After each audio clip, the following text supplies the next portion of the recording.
রবিবার ছাড়া রোজই সকালে ছেলেটি বাড়ি বাড়ি আবর্জনা নিতে আসার সময় হুইসেল বাজায়।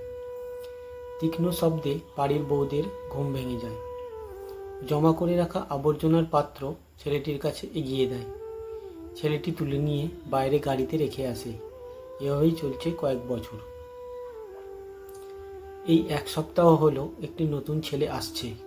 ও আবার হুইসেলের পরিবর্তে একটি কাঠের বাঁশি নিয়ে রাই জাগো বা প্রভাত সময়কালে শচীর আঙিনা মাঝে গানের সুর বাজিয়ে সবার ঘুম ভাঙাচ্ছে। ওর বাঁশির মিষ্টি সুর শোনার জন্য এপাড়ার অনেক বাড়ির বাচ্চা বড় সবাই ঘুম থেকে উঠে পড়ছে। পাড়ার এক বাড়ির 51বর্তী পরিবারের গিন্নিমা 70 বছরের নিভা দেবী রাতে ঘুমের ওষুধ খেয়ে বেলা পর্যন্ত ঘুমন। আগে হুইসেল বাজলে কানে চাপা দিয়ে শুয়ে থাকতেন। ইদানিং বাঁশির গানের মিষ্টি সুর তাঁর কানে আসে। আজও ঘুম ভাঙতেই কৌতূহলবশত তিনি উঠে আসেন। গান শুনে ভালো লাগলেও তিনি ছেলেটিকে ধমক দেন। এই ছেলে, শোনো, তুমি নোংরা তুলতে এসে ঠাকুরের গান গাইছো, এই যে মহাপাপ।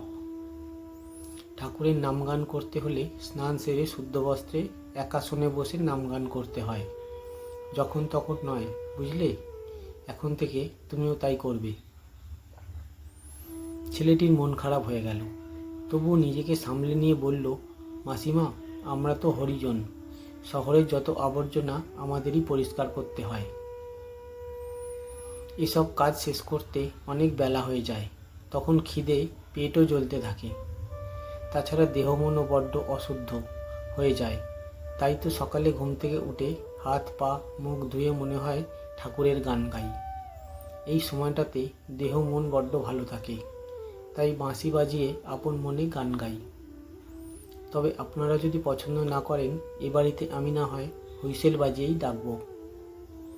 এটা শুনে পরিবারের অন্যরা না না করে চিৎকার করে উঠল, ভাই, তুমি বাঁশিতে গান বাজিয়েই ঘুম ভাঙিও।